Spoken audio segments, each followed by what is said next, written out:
नमस्कार, आप देख रहे हैं इंडिया टीवी। आपके साथ मैं हूं पंकज भार्गव।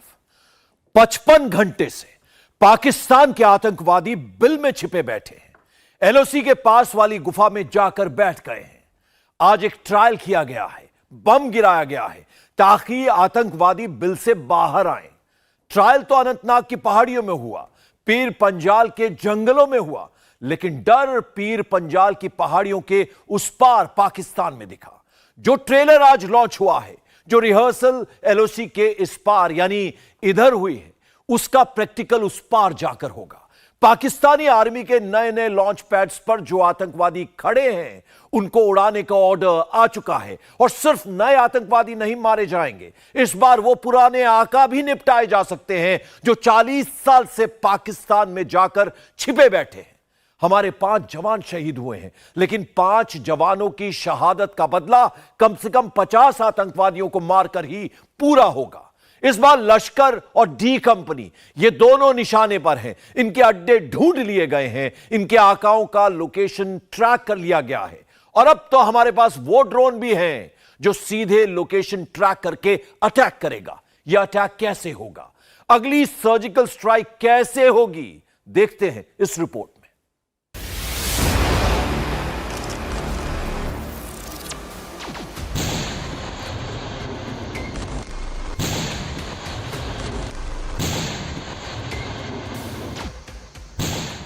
आतंकवादियों के बिलों पर धमाका शुरू हो चुका है। यह धमाके की पहली तस्वीर है। सब कैमरे पर रिकॉर्ड है। यहाँ पे काउंटर फायर शुरू हो गया है। जो रोग है, गुफा है, उसके ऊपर फायर करते हुए जो पूरा जो गुफा है उसको ध्वस्त करते हुए भारतीय सेना के जवान हैं, स्पेशल फोर्स के कमांडोज हैं। और यहाँ पर आप देखें तो इसको पूरा रिकॉर्ड किया जा रहा है। तेज फायरिंग शुरू हो गई है, स्पॉट किया जाए जहां पर आतंकी छुपे हुए हैं। और ये देखिए तेज आवाजों के साथ ये फिर से फायरिंग हो रही है। यह धमाके की दूसरी तस्वीर है। पीर पंजाल की पहाड़ियां हिलने लगी हैं। गोले आतंकवादियों के छिपने वाली जगह पर ही गिरे हैं।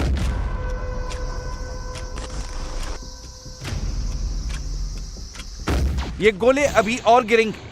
एलओसी के उस पार आतंकवादियों के उनके आकाओं के दिल डोलेंगे, क्योंकि यह सिर्फ ट्रेलर है, बदला अभी बाकी है।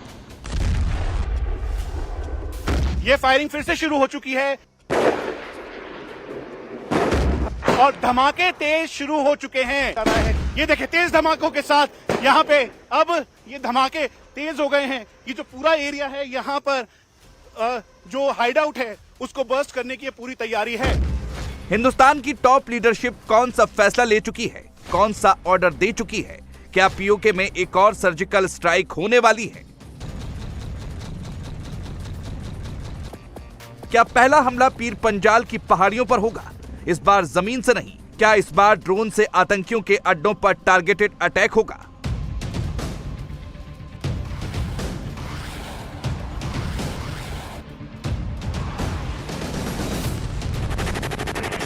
आखिर ऐसा क्या है पीर पंजाल की पहाड़ियों में कि आतंकी आसानी से उसे अपना बेस बना लेते हैं? जंगल में, पहाड़ी में कहां छुपकर हमला करते हैं?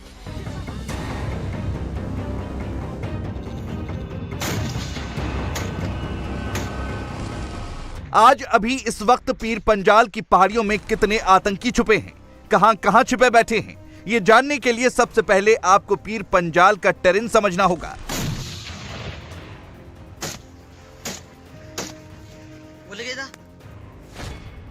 पीर पंजाल पर्वतमाला पाकिस्तान के कब्जे वाले कश्मीर से लेकर भारत के जम्मू कश्मीर और हिमाचल प्रदेश तक फैली हुई है। पीर पंजाल की पहाड़ियों में एक तरफ जम्मू रीजन है, जबकि दूसरी तरफ कश्मीर घाटी है। पीर पंजाल की पहाड़ियां पाकिस्तान के कब्जे वाले कश्मीर के नीलम वैली तक जाती हैं।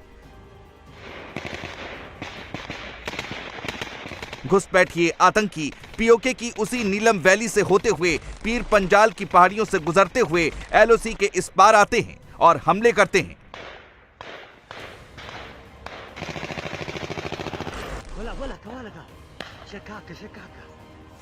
पीर पंजाल पर्वतमाला की जो भौगोलिक स्थिति है या कहें उसकी जैसी बनावट है, वो अफगानिस्तान के पहाड़ों की तरह ही है और इसीलिए ये आतंकवादियों के छिपने की सबसे पसंदीदा जगह है। पीर पंजाल के जंगलों का इलाका भी आपस में जुड़ा हुआ है। जिससे आतंकवादियों को बड़ी मदद मिलती है। इसका टेरेन ऐसा है कि आतंकी हमला करने के बाद आतंकी आसानी से या तो जंगलों में छिप जाते हैं या गुफाओं को अपना अड्डा बना लेते हैं। यानी वो एक जगह से हमला करने के बाद दूसरी जगह जाकर भी छिप सकते हैं, जिससे उन्हें ट्रैक करना मुश्किल हो जाता है। पीर पंजाल की पहाड़ियों में छिपकर आतंकी कैसे सुरक्षा बलों को निशाना बनाते हैं, उसे आप इन 4 तस्वीरों को देखकर समझ सकते हैं। कुछ महीने पहले अपलोड हुए ये सारे वीडियो खुद पाकिस्तानी आतंकवादियों ने अपने फोन से बनाए हैं, जिसे पाकिस्तान ने सोशल मीडिया पर वायरल कराए हैं। अनंतनाग में भी बिल्कुल यही हुआ है। सुरक्षा बलों को निशाना बनाने के बाद 2 से 3 आतंकवादी इसी पीर पंजाल के पहाड़ों पर बनी गुफाओं में जाकर छुप गए, जिसे इंडियन आर्म्ड फोर्सेस ने टारगेट करके तबाह कर दिया। मेरे पीछे आप जो ये पहाड़ियां देख रहे हैं, ये घना जंगल देख रहे हैं, इसी के बीच में मिलिटेंट्स बताए जा रहे हैं कि छुपे हुए हैं। आज अनंतनाग ऑपरेशन का 3रा दिन है। स्पेशल पैरा कमांडोज को जो है यहाँ पे बुलाया गया है। ड्रोन जो है इस पूरे इलाके की जो है मॉनिटरिंग कर रहा है और ड्रोन के जरिए ही अब 3रे दिन जो है वो टारगेट सेट किया जा रहा है, जिसके बाद यहाँ पर लॉन्चर्स दागे जा रहे हैं, ग्रेनेड फेंके जा रहे हैं और लगातार फायरिंग की आवाज जो है आपको यहाँ पर सुनाई देगी। ये तस्वीर आप देख सकते हैं, ये वही एरिया है जहां पर 2 दिन पहले सुरक्षा बलों और मिलिटेंटों के बीच में एक जबरदस्त मुठभेड़ हुई थी और उस मुठभेड़ के दौरान सुरक्षा बलों को काफी नुकसान उठाना पड़ा था। और यह माना जा रहा है कि लश्कर तैयबा के मिलिटेंट्स जिसमें एक A+ कैटेगरी का मिलिटेंट उजैर खान है, वो यहां पर छुपा हुआ है। हालांकि ये पहाड़ जो आप देख रहे हैं, इसमें कहीं बड़े हाइडआउट्स है, कहीं बड़े केव्स गुफाएं हैं, जिनको अब लगातार जो है धीरे धीरे नष्ट किया जा रहा है। लेकिन जो ये स्पॉट आप मेरे सामने देख रहे हैं,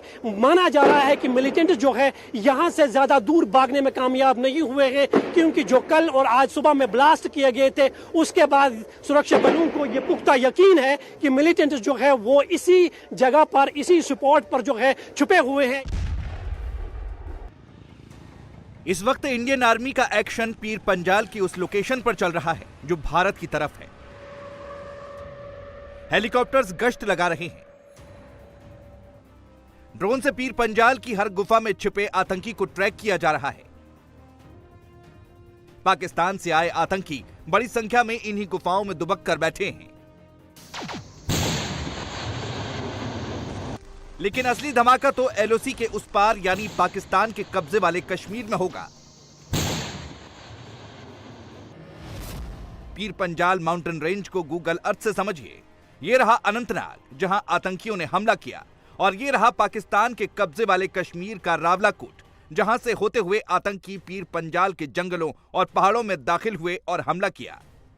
पाकिस्तान ने पुलवामा की ही तरह अनंतनाग में भी लक्ष्मण रेखा पार की है और इस बार भी उसे करारा जवाब मिलेगा। हिंदुस्तान की टॉप लीडरशिप चुप नहीं बैठेगी, एक बार फिर घर में घुसकर मारेगी। ये हमारा सिद्धांत है। हम घर में घुस के मारेंगे, घर में घुस के मारेंगे, घर में घुस के मारेंगे। आतंक और हिंसा फैलाने वाली फैक्ट्री जहां भी होगी,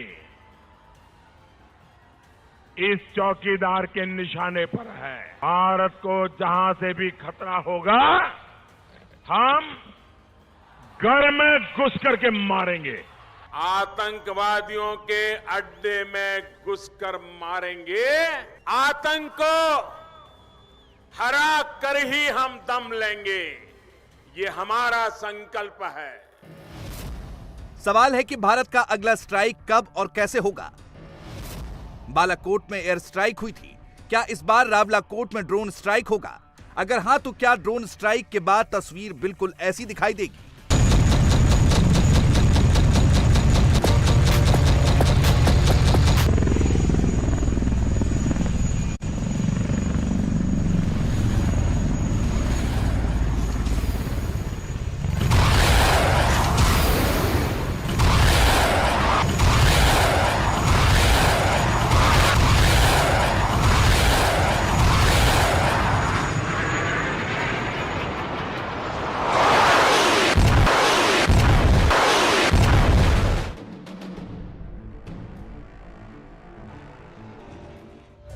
लॉन्ग रेंज मिसाइलों से हमले की क्षमता से लैस हेरोन ड्रोन को इंडियन आर्म्ड फोर्सेस ने इसीलिए एक्वायर किया है ताकि हिंदुस्तान की सीमा में बैठे बैठे पाकिस्तान के सारे टॉप टेररिस्ट को ठिकाने लगा दिया जाए। जैश के मसूद अजहर की लास्ट नोन लोकेशन अफगानिस्तान बताई गई थी।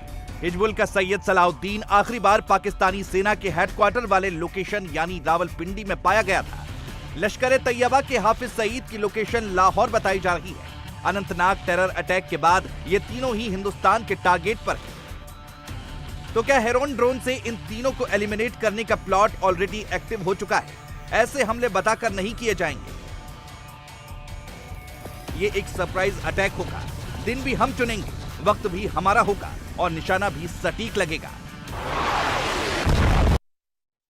देखें, पाकिस्तान तो आर्मी तो ये करती रहेगी और ये इनका काम है। कश्मीर में जो तब्दीली आई है उस हिसाब से ये इसको आप एक आइसोलेटेड अटैक कहेंगे, लेकिन बहरहाल अटैक बहुत बड़ा है और यह है कि रिटेलिएशन अब फुल होना चाहिए। जहां भारत को पता है कि पाकिस्तान में कहां कहां ये ट्रेनिंग कैंप हैं जहां पर ये टेररिस्ट तैयार किए जाते हैं, जैसे बालाकोट, ऐसे अब एक प्रीएम्प्टिव स्ट्राइक बनती है भारत की। और यह है कि पाकिस्तान को एक देखें ज़रूरी है, कुछ ना कुछ तो इसको करना होगा।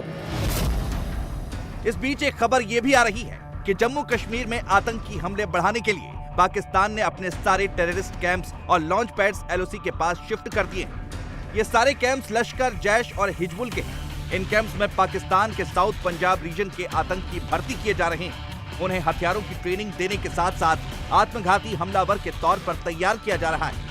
भारत में दाखिल होने के लिए आतंकवादियों को अलग अलग एंट्री रूट्स दिए गए हैं। पीर पंजाल में छिपे बैठे आतंकी भी ऐसे ही चुने गए रास्तों से होते हुए भारत में दाखिल हुए और उन्हें लोकल सपोर्ट देने वाला था लश्कर का आतंकी उजैर खान। A+ कैटेगरी और 10 लाख का इनामी आतंकवादी है उजैर खान। 28 साल का ये आतंकी कोके नाग के नागम गांव का रहने वाला है और लश्कर तैयबा के लिए हमले करता है। ये आतंकी जुलाई 2022 से ही लापता है और इसके साथ 2 विदेशी आतंकवादी भी हैं जो उजैर का साथ दे रहे हैं। इस वक्त एलओसी के उस पार और पीर पंजाल की पहाड़ियों पर ऐसे 50 उजैर खान मौजूद हैं जिन्हें भारत पर हमले का टास्क मिला है। इन सारे आतंकियों के मूवमेंट को ट्रैक करने पर एक बिल्कुल अलग पैटर्न दिखाई दे रहा है। 2021 से राजौरी और पुंछ में 5-7 आतंकवादियों का एक समूह सक्रिय है। ये समूह 2 से 3 के छोटे ग्रुप्स में हमले करता है। एक लोकल आतंकवादी बतौर गाइड काम करता है जो इलाके से अच्छी तरह से वाकिफ होता है, जैसा कि उजैर खान के केस में। पहले पाकिस्तानी आतंकवादी गांव में जाकर छिपते थे, मगर अब वो पीर पंजाल के पहाड़ों या जंगल में मौजूद गुफाओं के कंदराओं में छिप रहे हैं। पीर पंजाल में आतंकवादियों का ग्रुप किसी भी मोबाइल फोन या लोकल सिम कार्ड का इस्तेमाल नहीं करता, वो YSMS का इस्तेमाल करते हैं। पहली बार फरवरी 2019 में पुलवामा हमले के बाद YSMS के इस्तेमाल की बात सामने आई थी।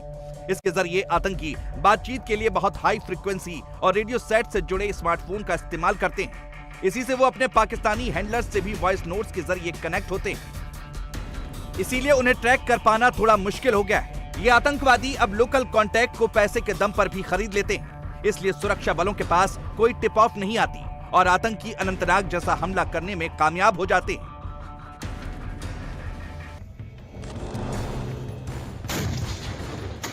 – 2014 से पहले ये वही पाकिस्तानी आतंकी थे जो लोकल आतंकियों के साथ मिलकर भारत पर हमला करते थे, बच निकलते थे और तब की सरकारें चुपचाप तमाशा देखती रह जाती थी, चिट्ठियों में ही अपना गुस्सा जताया करती थी।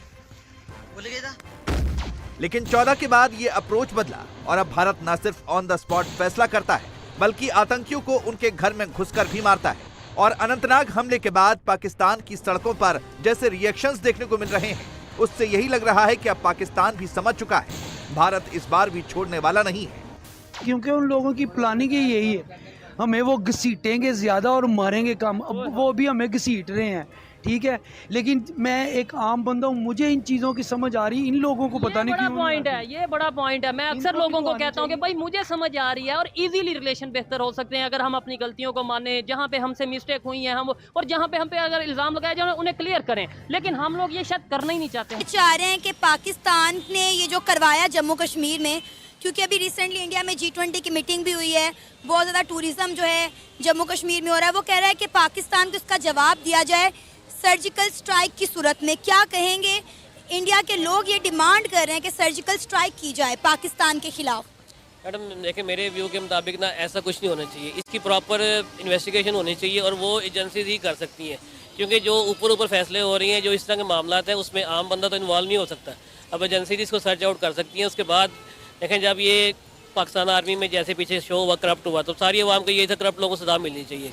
अगर ये इसमें पाकिस्तान इन्वॉल्व है तो सोचना चाहिए पाकिस्तान को। विडंबना देखिए, पाकिस्तान थर थर कांप रहा है। भारत के अगले स्ट्राइक से डरा डरा सहमा सहमा है।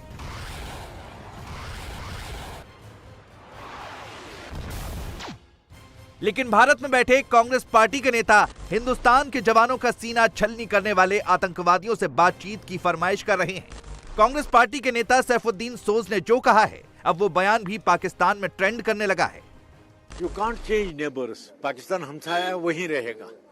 इसलिए हिंदुस्तान चूंकि बड़ा मुल्क है, हुकूमत हिंद को इनिशिएटिव लेना चाहिए कि पाकिस्तान के साथ एक नया चैप्टर खोलें। आलमी बरादरी भी उसमें सपोर्ट करेगी, हिंदुस्तान का मर्तबा नहीं गिर जाएगा। इसलिए हिंदुस्तान की जो मरकजी हुकूमत है उनको इनिशिएटिव लेना चाहिए। चूंकि नेबरहुड को चेंज नहीं किया जा सकता, इसलिए पाकिस्तान से बातचीत का दरवाज़ा खुलना चाहिए, क्योंकि आम लोगों का यहाँ एहसास है कि गन तो पाकिस्तान से आ गए यहाँ, और जो जिसने अब मारा है वो भी तो इधर लोगों का एहसास है कि गन हमारा नहीं है। कश्मीरी तो अमन पसंद रहे हैं, कश्मीरी को पता नहीं था गन क्या चीज होता है। इसी तरह राहुल अपने लद्दाख टूर का एक नया वीडियो रिलीज करते हैं, तो उसमें OROP के मुद्दे पर रिटायर्ड फौजियों से बात करते वक्त इंडियन आर्म्ड फोर्सेस के जवानों को ऑफिसर्स के खिलाफ भड़काते दिखते हैं, उन्हें आपस में ही लड़ाने वाली बातें करते दिखते हैं। और कांग्रेस पार्टी का इकोसिस्टम हिंदुस्तान की टॉप लीडरशिप को निशाना बनाने के लिए भारत की सेना को कमजोर करने वाला एजेंडा चलाना शुरू कर देता है। पाकिस्तान ऐसे बयानों को भी हाथों हाथ पिक कर लेता है। सबसे बड़ा मसला ये है कि भारत में एक जो बहुत बड़ी मुसीबत है वो ये है कि भारत में पाकिस्तान की कई पॉलिटिकल पार्टीज हैं। इसमें सबसे बड़ी कांग्रेस है। कांग्रेस एक्चुअली पाकिस्तान की पॉलिटिकल पार्टी है जो भारत में पॉलिटिक्स करती है। कांग्रेस के सैफुद्दीन सोज साहब फरमाते हैं कि हमें टेररिस्टों से बात करनी चाहिए जिन्होंने हमारे फौजी मार दिए। इनकी नज़र में कश्मीर में मरने वाला टेररिस्ट शहीद होता है और भारतीय फौज मार दिए। Who killed our soldiers.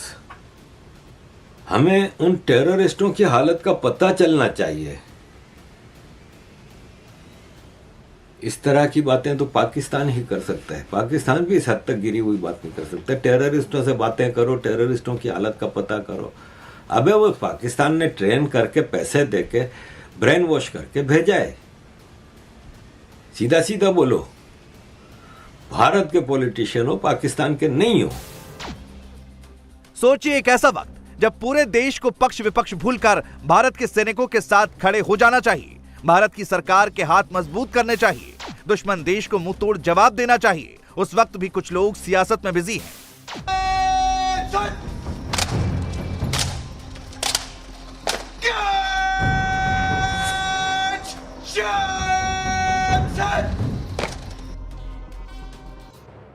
लेकिन देश के प्रधानमंत्री को कोसने वाला यह इकोसिस्टम नहीं जानता कि भारत पर हुए हमले का जवाब भारत की लीडरशिप गोलों से देगी। आतंकवादियों ने एक हमला किया, लेकिन अब पीओके में बम बरसेंगे, आतंकवादी धुआं धुआं होंगे। तो क्या भारत की सेना एक बार फिर घर में घुसकर मारेगी? लग तो ऐसा ही रहा है, संकेत वैसे ही है।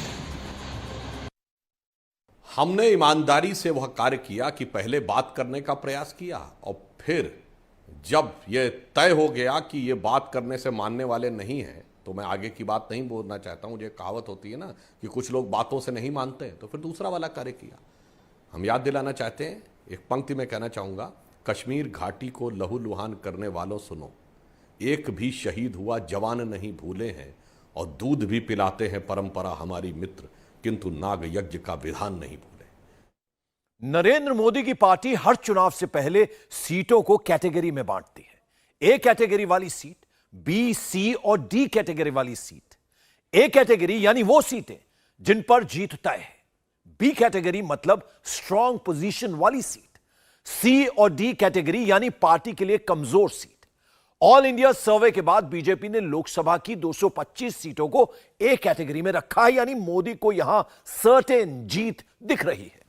ए और बी कैटेगरी में कुल 397 सीटें, यानी प्रधानमंत्री को 400 सीटों का टारगेट अचीवेबल दिख रहा है। एंटी मोदी मोर्चा ने 28 पार्टियों को मिलाकर INDIA अलायंस बना तो लिया, लेकिन राहुल गांधी रास्ता कहां भटक गए। 28 पार्टियां मिलकर भी एक अकेले मोदी को चैलेंज क्यों नहीं दे पा रही हैं? हम आपको दिखाने जा रहे हैं एक ऐसा सर्वे जिसे देखने से पहले मोदी विरोधी अपना सीट बेल्ट अभी से बांध लें। हिंदी, हिंदू, हिंदुस्तान 2024 के चुनाव में सीधा फॉर्मूला चलेगा या कुछ ऐसा होने वाला है कि सियासत का श्योर एंड सर्टेन फॉर्मूला बदल जाएगा। हिंदुस्तान के 100 करोड़ वोटर में से 80 करोड़ वोटर हिंदू हैं और 100 करोड़ वोटर में से 55 करोड़ वोटर हिंदी बोलते हैं।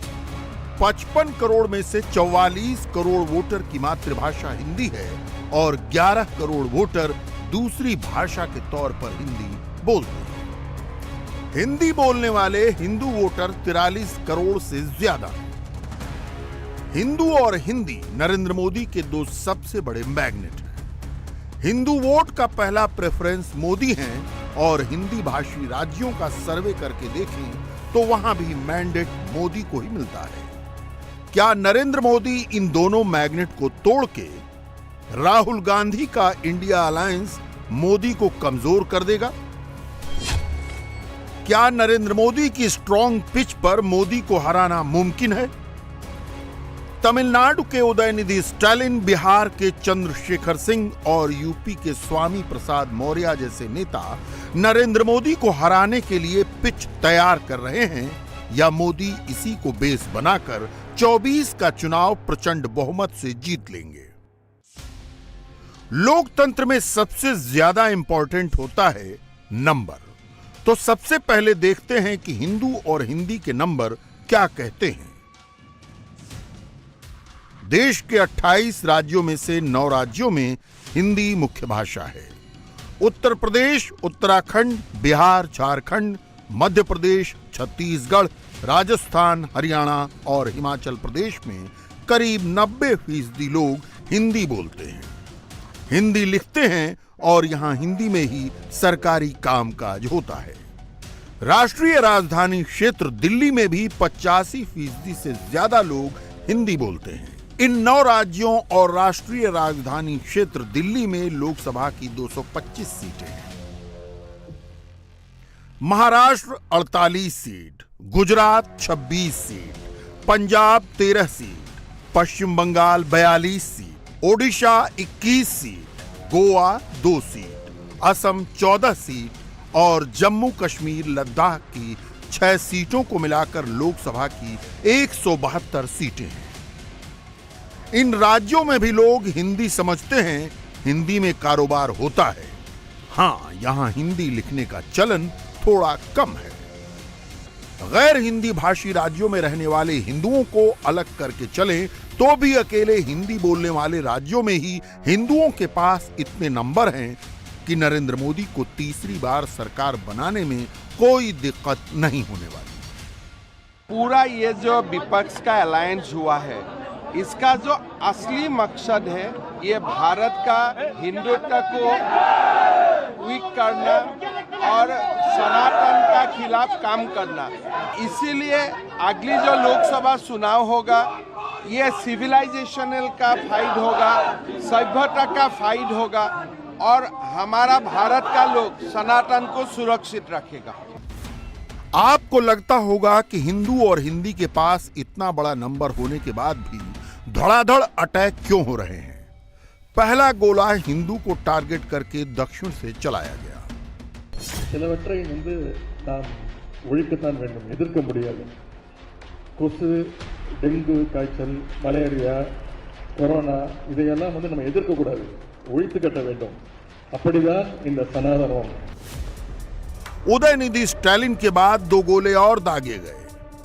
இதற்குள் கருத்து வேறுபாடுகள் இருக்கலாம், ஆனால் இந்த சனாதனத்தை எதிர்க்க வேண்டும் என்பதிலே யாருக்கும் எந்த வேறுபட்ட கருத்தும் இல்லை. So Hindu religion is a biggest menace not only to India, now it is a menace to the entire world. Tamil Nadu से फायरिंग शुरू हुई तो कवर फायरिंग देने का काम बिहार और उत्तर प्रदेश से किया गया. बिहार सरकार में लालू यादव की पार्टी आरजेडी के कोटे से शिक्षा मंत्री बने चंद्रशेखर सिंह ने सीधे सीधे हिंदुओं के सबसे बड़े धर्म ग्रंथ रामचरितमानस को टारगेट किया और बाबा तुलसीदास के रामचरितमानस को पोटेशियम साइनाइड बता दिया. अच्छी बातें भी है, बहुत अच्छी बातें भी है, लेकिन 55 प्रकार का खाना परोसा गया हो, उसमें थोड़ा पोटेशियम साइनाइड डाल दिया गया हो तो आप खाएंगे. इसलिए मेरी आपत्ति वहां है और रहेगी जीवन भर में. जो पोटेशियम साइनाइड टाइप का कुछ चीज है ग्रंथों के अंदर, मैंने कहा तो जिनवा पर 10 करोड़, मोहन भागवत कहा तो फिर पर 10 रुपया कोई ने रखा, हमको इस बात का दुख. अब मोहन भागवत की 2 बार कहे, वीडियो भी जारी हुआ, आप लोग यूट्यूब पर मिल भी जाएगा उनका भाषण में. अगर आपको दिक्कत है तो मैं दे दूंगा. फर्क कहां है? गोदान के पात्र नहीं बदले जाएंगे और उनकी जातियां नहीं बदली जाएगी. गटर में उतरने वालों की जातियां अगर नहीं बदली जाएगी तब तक इस भारत भूमि पर आरक्षण और जातीय गणना की जरूरत पड़ती थी. चंद्रशेखर सिंह ने कोई पहली बार रामचरितमानस पर अटैक नहीं किया. वो सीरियल ऑफेंडर हैं. चंद्रशेखर को सपोर्ट देने के लिए यूपी में सपा के स्वामी प्रसाद मौर्य आगे आते रहते हैं. सब बकवास की बातें. शिक्षा विभाग में देश भर में इतनी ज्यादा बहाली नहीं निकाली गई, नौकरी नहीं दिया गया, उस पर तो चर्चा नहीं हो रही मेन स्ट्रीम मीडिया में या नेशनल मीडिया में. क्यों नहीं हो रहा? और सारे शिक्षक जो है अब स्कूल जाने लगे हैं, अब इस पे भी चर्चा नहीं हो रही है. तो इन विषयों पे चर्चा होनी चाहिए, ना कि नकारात्मक बातों पर. और अलग अलग प्रवचन देने के लिए भाई लोगों के लिए क्या अच्छा है क्या बुरा है, जब सबों को शिक्षा मिलेगा तो वो खुद ही तय कर लेंगे कि भाई किसके लिए क्या गलत है क्या सही है. INDIA ने बम्बई की बैठक के बाद, पहली और दूसरी बैठक के बाद ये तय कर लिया, एजेंडा बना लिया कि सनातन हिंदुओं को समाप्त करना है. ये ठेका पहले स्टालिन के कुनमा को दिया गया, अब लालू यादव और नीतीश कुमार कैसे पीछा होते. इनके कुनमा ने तो कह दिया कि ये धार्मिक पुस्तक रामायण साइनाइड है, साइनाइड को जीभ पर लेने से लोग मर जाते हैं, इसीलिए आप ये कह रहे हैं क्योंकि आपने हिंदुओं को जात में बांट करके वोट की राजनीति कर रहे हैं. लेकिन भूले नहीं, अगर ये हमें सिखाने की जरूरत नहीं है. हिंदू जग चुके हैं, एक एक पाई का हिसाब लेंगे. पहले स्टालिन ने शुरू किया खत्म करने का, अब लालू यादव नीतीश कुमार ने किया. धर्म पर अटैक हुआ, हिंदुओं ने सह लिया. इसके बाद भाषा पर अटैक किया गया. इस बार भी गोला दक्षिण से ही फेंका गया. स्टालिन के बेटे उदयनिधि स्टालिन ने गृह मंत्री अमित शाह के एक बयान पर घनघोर आपत्तिजनक बयान दिया. पहले अमित शाह का मूल बयान देखिए, फिर उदयनिधि स्टालिन का बयान दिखाते हैं. हमारी सभी भारतीय भाषाएं और बोलियां हमारी सांस्कृतिक धरोहर है, जिन्हें हमें एक साथ लेकर चलना है. हिंदी की किसी भी भारतीय भाषा से न कभी स्पर्धा थी और न कभी हो सकती है. हमारी सभी भाषाओं को सशक्त करने से ही एक सशक्त राष्ट्र का निर्माण होगा. मुझे विश्वास है कि हिंदी सभी स्थानीय भाषाओं को सशक्त बनाने का माध्यम बनेगी. अमित शाह का ये बयान हिंदी दिवस पर आया. गृह मंत्री के पास ही देश का राजभाषा विभाग होता है. 14 सितंबर को गृह मंत्री का ऐसा बयान आता ही आता है. पहले भी आया है आगे भी आएगा। अमित शाह ने तोड़ने वाली नहीं जोड़ने वाली बात कही, हिंदुस्तान की सभी भाषाओं को सशक्त बनाने की बात कही, लेकिन उदयनिधि स्टालिन भड़क गए कि अमित शाह ने दूसरी भारतीय भाषाओं को स्थानीय भाषा क्यों कहा। उदयनिधि स्टालिन का कहना है कि हिंदी भारत को जोड़ने वाली भाषा नहीं है, हिंदी भारतीय भाषाओं को सशक्त नहीं करती, हिंदी 4-5 राज्यों में ही बोली जाती है और अमित शाह हिंदी को देश पर थोपने की साजिश कर रहे हैं। How can Hindi be an united force? See, there are 29 states in the country and only 7 states speak Hindi. 22 states speak other languages.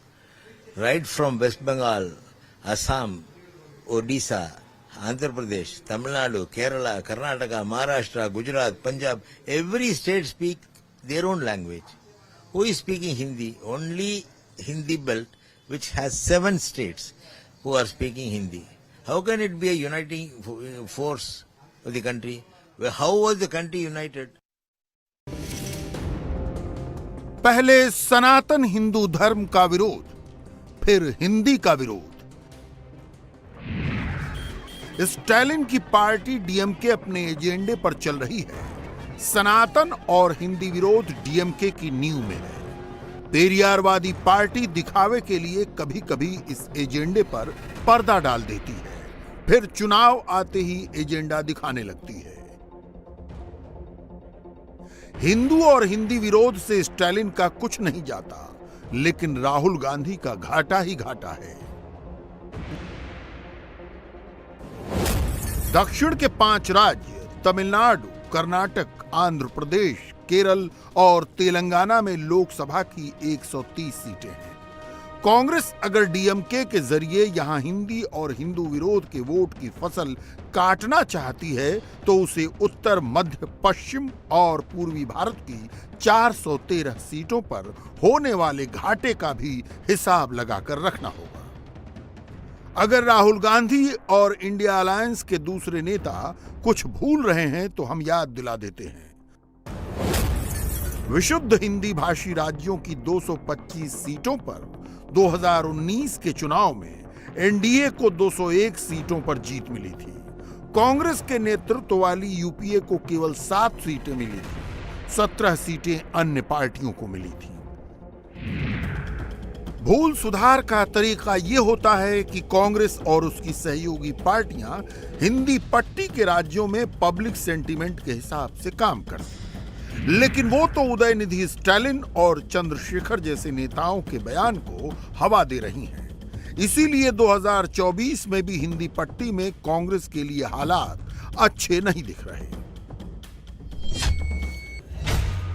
India TV CNX के सर्वे के मुताबिक अगर अभी चुनाव हो गए तो यूपी की 80 सीटों में से एनडीए को 73 सीट और इंडिया को 7 सीट, उत्तराखंड में एनडीए को 5 सीट और इंडिया को 0 सीट, बिहार में एनडीए को 24 सीट और इंडिया को 16 सीट, झारखंड में एनडीए को 13 सीट और इंडिया को 1 सीट, मध्य प्रदेश में एनडीए को 24 सीट और इंडिया को 5 सीट, छत्तीसगढ़ में एनडीए को 7 सीट और इंडिया को 4 सीट, राजस्थान में एनडीए को 21 सीट और इंडिया को 4 सीट, हरियाणा में एनडीए को 8 सीट और इंडिया को 2 सीट, हिमाचल प्रदेश में एनडीए को 3 सीट, इंडिया को 1 सीट और दिल्ली में एनडीए को 5 सीट और इंडिया को 2 सीट मिल सकती है। इस तरह 225 सीटों में से एनडीए के खाते में 183 सीटें और इंडिया अलायंस के खाते में 42 सीटें जा सकती हैं। सर्वे के मुताबिक हिंदी पट्टी में मोदी की पार्टी और मोदी के अलायंस का ही जलवा है। राहुल गांधी के अलायंस ने पार्टी जोड़ी है लेकिन वोटर नहीं जोड़ रहे। ये कोई एक सर्वे की बात नहीं है, सी वोटर के सर्वे में भी ऐसे ही नतीजे दिखे हैं। सर्वे नंबर 2 के मुताबिक हिंदी बेल्ट की 225 लोकसभा सीटों पर एनडीए को 185 सीटें मिलने का अनुमान है, जबकि विपक्ष के गठबंधन को 40 सीटें मिलने का अनुमान लगाया गया है। कुछ लोग मूर्खता की बातें करते तो करते रहने दो। सनातन धर्म, हम तो सनातन धर्मी हैं, हम तो सनातन धर्म को मानने वाले। हम राम कृष्ण शिव सबकी पूजा करते। बाबा विश्वनाथ से लेके जितने शिव ज्योतिर्लिंग हैं सबका दर्शन कर चुके। तो जो कर रहे हैं उनसे पूछिए। मैं तो सनातन धर्म का मानने वाला हूँ और समर्थक हूँ। स्वामी प्रसाद मौर्य भी से पीछे नहीं है। अरे छोड़िए यार बात। हर आदमी पे मैं टिप्पणी करूं, दे डोंट डिजर्व। तो आपके ही तो पार्टी, अरे बने रहने तो पार्टी स्वतंत्रता है सबको। अटल बिहारी वाजपेयी और नरेंद्र मोदी की पार्टी हिंदी बोल बोल कर ही केंद्र की सत्ता में मजबूत हुई है। मोदी ऐसे नेता हैं जो G20 में भी हिंदी बोलते हैं। इसे पसंद भी किया जाता है। मुंबई हो या कोलकाता, हैदराबाद हो या चंडीगढ़, देश के प्रधानमंत्री को देश की भाषा में बोलता देखकर लोग खुश होते हैं।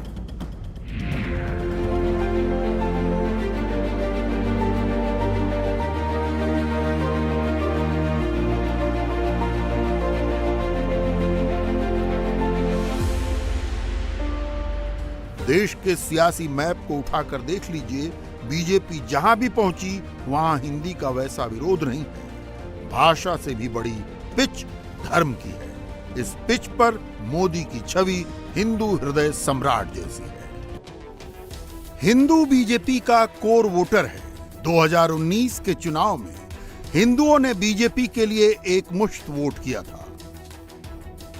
2019 में 49% हिंदू मतदाताओं ने मोदी और बीजेपी के लिए वोट किया। मोदी को दूसरी बार प्रधानमंत्री की कुर्सी पर बिठाने में सबसे बड़ा रोल हिंदू वोटर का रहा। उत्तर भारत में 68% हिंदू वोट बीजेपी को मिले। मध्य भारत में 65% हिंदू वोट नरेंद्र मोदी की पार्टी को मिले। पूर्वी भारत में 46% हिंदू वोट बीजेपी को मिले और दक्षिण भारत में सिर्फ 19% हिंदू वोट बीजेपी को गए। यानी दक्षिण में दिक्कत है, लेकिन उत्तर, पूरब, पश्चिम और मध्य भारत में हिंदू वोटर की पहली पसंद तो बीजेपी ही है। मोदी विरोधी पार्टियों की कोशिश है कि 24 का चुनाव धर्म नहीं बल्कि जातियों के बेस पर हो। हिंदू वोट को जातियों में बांटने के लिए ही जाति की गिनती वाला कार्ड खेला गया। बिहार से शुरुआत हुई, अब जातियों की गिनती इंडिया अलायंस का मेन एजेंडा बन गया है। राहुल गांधी, नीतीश कुमार, शरद पवार, स्टालिन, इन सब को लगता है कि जातियों में थोड़ा चांस है। नरेंद्र मोदी यहां भी कोई रिस्क नहीं ले रहे। प्रधानमंत्री जातियों का कैलकुलेशन भी करके बैठे हैं। जातियों का कैलकुलेटर शुरू होता है पिछड़ा वोट से। मंडल कमीशन ने 1980 में अपनी रिपोर्ट दी थी। उसमें देश भर की 3000 जातियों को पिछड़ी जातियां माना गया और देश भर में इनकी आबादी 52% बताई गई थी। 2006 में नेशनल सैंपल सर्वे ऑर्गेनाइजेशन की रिपोर्ट में ओबीसी आबादी 41% बताई गई। पूरे देश में जातियों की गिनती के ऑथेंटिक आंकड़े आज तक नहीं आए, लेकिन हर कोई मानता है कि हिंदुओं में 41% से लेकर 52% तक पिछड़ी जातियों के लोग हैं। पिछड़ा वोट अगर मोदी के साथ है तो विरोधियों का जाति वाला कैलकुलेटर भी नहीं चलता। ये कन्वेंशन सेंटर देख रहे हैं आप, दिल्ली के द्वारका में ये यशोभूमि कन्वेंशन सेंटर है। नरेंद्र मोदी 17 सितंबर को इसका उद्घाटन करेंगे। उसी दिन विश्वकर्मा योजना की भी शुरुआत होगी। पिछड़ी जाति के शिल्पकारों, मूर्तिकारों, बढ़ई, लोहार, सुनार, कुम्हार, मोची, राजमिस्त्री, नाई और धोबी का काम करने वाली जातियों के लिए मोदी 13,000 करोड़ का प्रोजेक्ट लेकर आ रहे हैं। नरेंद्र मोदी ने इसकी शुरुआत G20 में ही कर दी थी, जब मोदी ने भारत मंडपम में शिल्पकारों को स्टॉल लगाने का मौका दिया। नरेंद्र मोदी अब इसे नेक्स्ट लेवल पर ले जा रहे हैं। वोटर ये सब देखता है। इंडिया टीवी हर वक्त हर जगह डाउनलोड करने के लिए सर्च करें India TV news Google play store या ऐप स्टोर पर।